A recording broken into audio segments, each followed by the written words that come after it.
Doctor Virupaksha Shivacharya गुरुमाऊलीच्या चरणी साष्टांग दंडवत करून, देवनीचे गुरुमाऊली यांच्या चरणी साष्टांग दंडवत करून, उपस्थित कार्यक्रमास आदरणीय आमचे आशास्थान स्फूर्तिस्थान हिरेमठ साहेब, काटकळंबेकर गुरुजी, बेळेकर डॉक्टर साहेब, गणेश गडगेकर, गजानन स्वामी, दिगंबर स्वामी, शिवकांत मठपती बारूळ, उपस्थित या ठिकाणी आलेले विशेष करून आमचे ते फुलवळकर स्वामी, या मुलांना घेऊन आलेले पालक आणि माता भगिनींनो, तुम्ही जे आज महत्वाचं काम केल्यात पालकांनी आणि वडिलांनी, जे माता भगिनींनी लेकरांना या ठिकाणी आणून एक चांगले क्रांतिकारी निर्णय घेतला. तुम्ही जीवनातला पहिला लेकराला काहीतरी घडण्याचं काम केलं तुम्ही. त्याच्यासाठी सर्वांनी यांचं टाळ्या वाजून स्वागत करा. जन्माला घातलंय त्याला पायावर उभं करणं पहिला परमार्थ आहे आपला, आणि तुम्ही संस्कारी बनवण्यासाठी ते लेकरांना आणून ठेवलं 1 महिना. पण इथं काही कमी पडत नाही, तुमच्यापेक्षा जास्त इथे सेवा होती त्या लेकराची. तुमच्यापेक्षा जास्त संस्कारी लेकरं बनतात तिथं. तुम्ही धोंड्याच्या महिन्यात 4-2 वेळेस धोंडे करसाल, तर रोज धोंडे लेकरं खातात. आता रोज गोडधोड खातात, रोज त्यांची व्यवस्था होती. आणि संस्कारी 1 महिन्यामध्ये असे परिवर्तन लेकरामध्ये होते की घरामध्येच त्यांना काहीतरी उणीव जाणवते की आपल्या आईवडिलांमध्ये कमी जास्त आहे. म्हणजे एवढे संस्कार होतात. आज 17वा संस्कार शिबिराचा कार्यक्रम आहे. दरवर्षी 100 ते 200 विद्यार्थी येत असतात. म्हणजे 16×2 = 3200 विद्यार्थी इथून घडून गेलेले आहेत या मुखेड मठातून. हे काय फार छोटी गोष्ट नाही, फार जमेची बाजू आहे, फार जंगम समाजासाठी मोठी बाजू आहे. कारण आज विद्याभिषेक झाला, संस्कृतीचं जतन केलं, आध्यात्मिक अधिष्ठान जपलं, तरच या समाजामध्ये मान आहे. किती तुम्ही हे करा, आज हे लेकरं 1 महिना शिक्षण घेतात, पुन्हा वर्षभर काही शिक्षण घेतात, नंतर पौरोहित्य करण्यास सुरुवात करतात. एखाद्या स्वामींनी एखाद्या चांगल्या व्यापाऱ्याने घर बांधलं, वास्तू शांती करायची म्हणलं तर करोडपती व्यापारी यांचे हळद कुंकू याच्या पायाला लावून यांच्या पायावर नतमस्तक होते. पण एखादी डॉक्टर इंजिनियर झालेला 10 पोते पुस्तक वाचलेला त्याच्या पाया कोणी पडत नाही. या 1 महिन्याच्या संस्कृतीत आज असंख्य काही लेकरांना जीवनदान मिळणार आहे. त्यासाठी लेकरांना विनंती करतो, इथं खोडकरपणा करू नका. डॉक्टर स्वामींनी सांगितलं, बेळेकर साहेबांनी, की बाहेर जाऊ नका, टेम्परेचर जास्त आहे. सुंदर विचार इथले घ्या, व्यवस्थित शिक्षण जे सांगतील ते घेत राहा, आणि घेऊन 1 महिन्याच्या नंतर तुमचं चांगले एक शास्त्री बनून बाहेर पडा. यावर्षी 2-4 ठिकाणी हे प्रशिक्षण शिबिर चालू झालेत. भोशीला आहेत, बेटमोगऱ्याला, उदगीरला. सुरुवातीला फक्त मुखेड आणि साखरकडे 2च ठिकाण होते. महाराजाचं बघून केलेत, पण 15 आणि 20 दिवसामध्ये लेकरं काय शिकणार? संस्कृत जिबीला 8 पडायलाच 8 दिवस लागणार त्यांना. इतकं सोपं नाहीये. आणि इथं जे पोटतिडकीने शिकवतात आमचे नागनाथ स्वामी, गुरुलिंग, हे शास्त्रीजी, खरोखरच इथल्यासारखं कोणी शिक्षण शिकवत नाही. मी एक 5 वर्षापूर्वी उदाहरण सांगतो. इथं सुरुवातीला आलेला एक विद्यार्थी, आज आमचे वीरभद्र स्वामी सोलापूर शास्त्री यांनी शिकवलेला, अहमदपूरला मला भेटले. ते 4 व्हीलर गाडीमध्ये होते महाराज. ते महाराज पूजा करणारे इथं 1 महिना आपल्या इथं राहून गेले. तर त्यांनी मला ओळखले की तुम्ही आले होते, असा कार्यक्रम घेतला, हे ते झालं. त्यावेळेस पासून मी तुम्हाला ओळखतो. मला मी तर काय ओळखीत नाही. मी मुखेडमध्ये रुद्र शिबिराला आलो होतो, तिथं महिनाभर होतो. सुरुवातीला शेवटी तुम्ही लोक आला होतात. खूप माझं कल्याण झालं. त्यानं घरी नेलं, 3 मजली बंगला बांधलाय, 2 मुलं इंजिनियर केले, मुलगी डॉक्टर केली. आणि कशावर? त्या पूजाविधीवर. पूजाविधीत कमी राहील नाही उत्पन्न. आता आज काही आमचे पूजाविधी करणारे पोरं आम्ही बघतो, मुंबई सारख्या ठिकाणी 1-1 लाख रुपये वास्तुशांतीची फीस घ्यायला लागलेत. 51 सर्वसामान्य माणूस 21,000 रुपये द्यायला लागलाय. आज गादी करायचं तर 1100च्या कमी कोणी गादी करत नाही. अभिषेक करायचं तर 500-700च्या कमी कोणी अभिषेक करत नाही. रुद्रमहिमन अभिषेक म्हणलं तर 1100 शिवाय कोणी करत नाही. फीस कमी झालेली नाही आहे. मुंबई पुण्याच्या ठिकाणी त्यांना एवढं महत्व आहे की भयानक. आणि देणगी मर्यादेच्या बाहेर आहे. म्हणून हे बुद्धिजीवी लोक अगोदर लेकरांना फक्त शास्त्रीचं शिक्षण शिकवत होते, पण आपण शिकवत नव्हतो. पण या गुरुमाऊलीच्या अथक प्रयत्नामुळे, यांच्या सहकार्यामुळे आणि यांच्या सगळ्या टीमच्या योगदानामुळे आज आपले स्वामी लोक विद्याभूषित होत आहेत. हे फार मोठी जमेची बाजू आहे, छोटी नाही आहे. लेकर आपल्या घरी ठेवा, ऊन लागल, हे होईल ते होईल, हे करण्यापेक्षा चांगल्या विचारवंतांनी सुद्धा लेकर आणावं.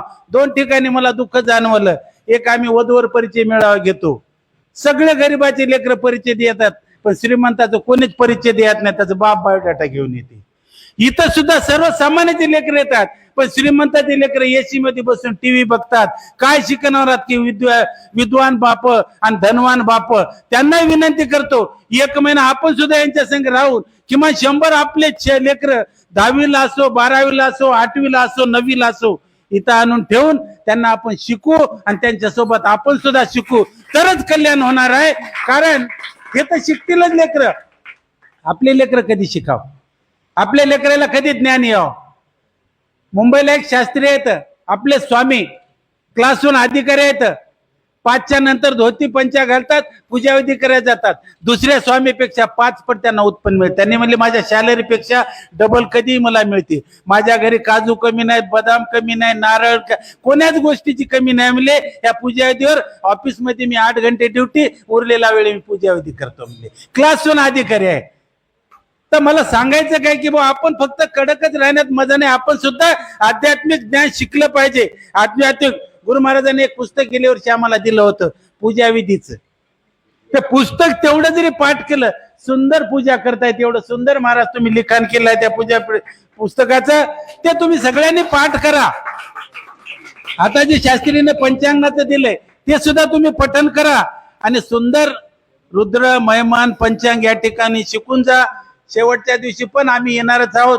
आल्यानंतर किती विद्वान मुलं झालेत हे आम्हाला कळेलच. अजून काही विद्यार्थी येणार आहेत, आताच बारूडून काय आलेत, इकडून तिकडून आलेत. 100 विद्यार्थी यावर्षी कमी आहेत आणि सगळेजण एवढी या लेकरांची काळजी घेतात. त्याबद्दल मी नागनाथ स्वामी त्या याचं गुरुचं आम्ही अभिनंदन करतो. आणि असंच कार्य तेवत ठेवा, आम्ही असंच सदैव आपल्या सोबत येत राहू.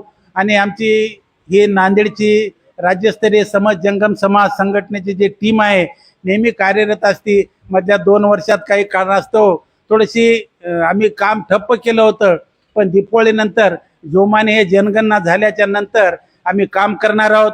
जनगणना करते वेळेस सुद्धा काही त्रुटी कोणाला कळत नसतील तर आम्हाला फोन करा, आम्ही त्यांना कोण्या रखान्यात काय लिहायचे सांगू.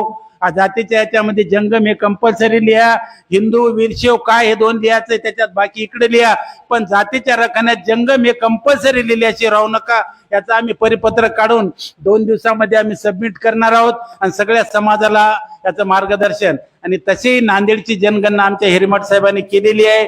मी पूर्वी 8-10 वर्षापूर्वी पुऱ्या जिल्ह्याची जनगणना केली होती, त्याच्यात 10, 15, 30 कॉलम काहीतरी विचारले होते आम्ही. तशाच पद्धतीची एक वेळ जनगणना आणि दीपावली नंतर एक भव्य दिव्य वधूवर परिचय मेळावा, प्रशिक्षण शिबिर पाहिजे ते हिरेमठच्या सानिध्यात राहून आता आमचे प्रतिनिधित्व आणि आमचा सर्व कारभार आम्ही आमच्या सगळ्या संघटनेच्या माध्यमातून हिरेमठवर सोपविण्याची संकल्पना आहे. आणि हिरेमठने त्यांनी जोरदार याच्यात आम्हाला प्रतिसाद द्यावा. कोण येणार झाले हे समाजकार्य इतकं सोपं नसते, 10 बोलावं लागते तेव्हा येतात. इतकं सोपं नसते, त्याचंच नाव समाजकार्य आहे. रोडला दोड आंब्याच्या झाडात एकाला आंब्याचं नाही गोड आंब्याचं, दोन्हीला फळं लागले. लोक दगड कोणाला मारतील, गोड आंब्यालाच मारतात. तुम्ही जेवढं गोड व्हाल तेवढं तुम्हाला लोक दगड मारतात. आणि गोड झाल्यानंतर जन्मोजन्मी तुमची सेवा लोक करत राहतात. केव्हा आम्ही 70-80 पासून गंगाधर स्वामी आणि गजानन स्वामी, किशोर स्वामी आम्ही काम करतो. आज लग्नात गेल्या अगोदर माईकवर आमचं काय आम्ही असे तीर मारलेत, पण समाजाचं एक निष्ठेनं आम्ही 15-20 वर्षे काम केले. लोक आम्हाला डोक्यावर घेऊन नसतात, आज आमचा आदर करतात, सन्मान करतात.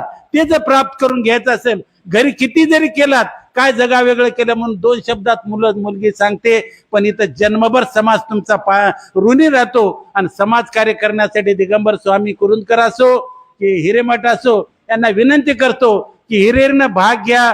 आता हे गुणवंत विद्यार्थी आता तयार होणार, तर उद्याच्या याच्यात पास होऊन 12वीचे 11 झालेत. एक छोटासा कार्यक्रम घ्या. हे आला नाही ते आला नाही हे नसते, आपण चलत राहायचं. होत राहते आणि गुणवंत विद्यार्थ्यांचा आणि गुणवंत पालकांचा एक सत्कार समारंभ, एक चांगला उपक्रम 2 वर्षापूर्वी हिरेमठ साहेब म्हणतात.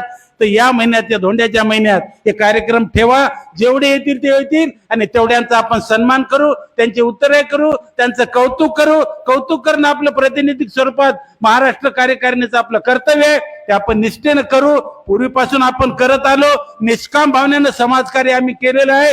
कोणाचं काही न घेता गुरुवर्यांच्या मार्गदर्शनाखाली, गुरुवर्यांच्या डायरेक्शन खाली आम्ही काम केले. असंच ठेवत राहूत, असंच काम करत राहूत. गुरु महाराज आम्हाला असाच आशीर्वाद देत राहा. आम्ही निश्चितच तुमच्या मार्गदर्शनाखाली काम करू. शेकडो मोठमोठाले कार्यक्रम घेतले, मोठमोठाले मंदिरं बांधले असतील, पण हे मंदिरं उभं केले. प्रत्येक घरामध्ये आज एवढी चमक येणार आहे. गुरु महाराज 2 वर्षानंतर या लेकराच्या घरी जाऊन बघा, हे जे पुण्याचं काम जे होत आहे, अथांग हे काम तुम्ही तेवत ठेवलात, याबद्दल शतशः तुमच्या चरणी साष्टांग दंडवत करतो आणि मग माझे 2 शब्द याच ठिकाणी पूर्णविराम करतो. जय हिंद.